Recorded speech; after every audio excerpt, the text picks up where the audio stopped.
fellow cyborgs, I thought I'd catch you up on my reading plans. So I didn't do a Book-o-lutions video, but I'll tell you a little bit about what my goals are this year in total, and then what I'm doing this month in March, and my plans for spring. So one of my Book-o-lutions is to actually read horror books this year, as opposed to just continuing to consume recommendations content about it and not actually try it out.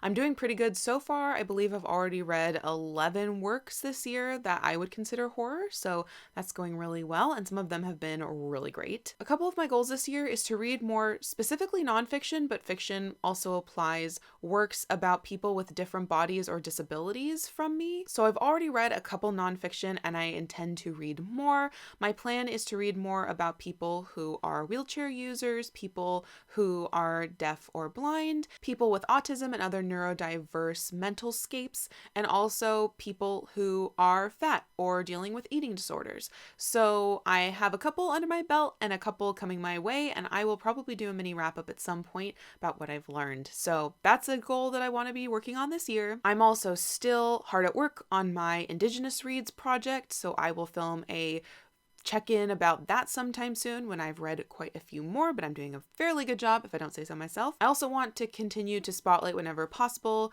the LGBTQIA2S+ community. I want to keep reading from authors from those community and reading books with characters from that community, so that's another goal that I want to work on. So those are the main ones. Those are the ones that I'm mainly tracking in my reading journal. Another goal, as always, is to maintain a small physical TBR. Right now, I would consider my physical TBR to be medium-sized. It's around 50 books, which I'm not 100% happy with. I would like it to be more like under 20 books. So for March, I've set myself the project of my own March, where I'm only reading my own books, with the exception of one buddy read and one library book. So that's going fairly well. I've been sticking to things and, having to delay library holds that have come in, etc. But it's going well, and I'm hoping I can check off at least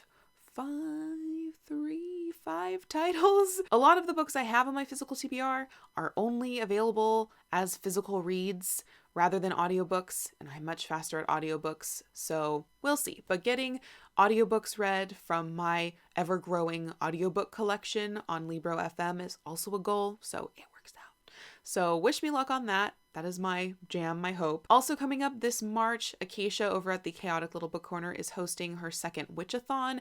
It will be from the 20th of March through the 27th, midnight to midnight. So I will be participating in that, and I think there are a couple books that I have on my shelves that are witchy enough to fit for hopefully the prompts whenever she comes out with them. So once she has those prompts, hopefully I will film a quick TBR video for you.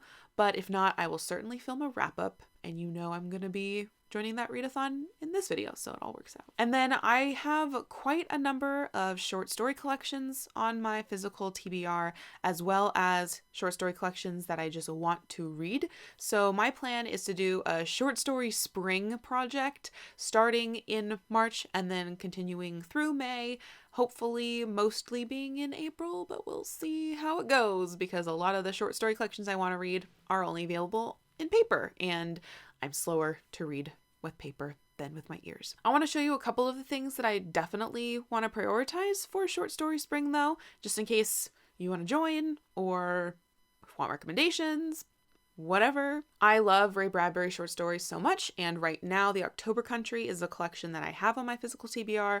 I believe these are his first stories, which he talks about the genesis of in Zen and the Art of Writing, which is his writing nonfiction that I read a couple years ago. Don't think I'm going to remember anything from that nonfiction, but there you go. So I will be reading some more Bradbury short stories. I prefer his short stories to his novels for sure. A new acquisition to the physical TBR is What Did Miss Darrington See? An anthology of feminist supernatural fiction. I mostly wanted this cover. However, the topic also is something that I'm into. So this looks like it is organized chronologically from it's actually not chronological. I lied. It's kind of chronological. I don't know. Some of these stories are as old as 1858 and as new as 1988. Probably will not have heard of any of these stories before, but I'm hoping that the content will justify me buying it for the pretty cover. I'm already about 100 pages into The Devil and the Deep, which is edited by Ellen Datlow. This is a contemporary horror anthology, horror stories of the sea. And so far, I have really enjoyed most of the stories I've read in this collection, so I'm eager to continue. I just fell off this wagon because other things got priority. So I'm hoping to pick this back up in April. Since this is a library book, I cannot read it this month in March yet. And then I'm also really excited for this collection. This is When Things Get Dark, also edited by Ellen Datlow. This is a horror short story anthology, and it's stories inspired by Shirley Jackson. And I've heard really great things about this, specifically from Neil McRobert of Talking Scared podcast. So my library had it, I immediately put it on hold, and then it has sat in my room for 4 weeks, and I won't be able to read it until April, so hopefully I can continue to renew it. If not, I'll return it and immediately put it on hold again, but I'm really excited for this one, since I've heard its quality, and since I really, really enjoy Shirley Jackson's writing.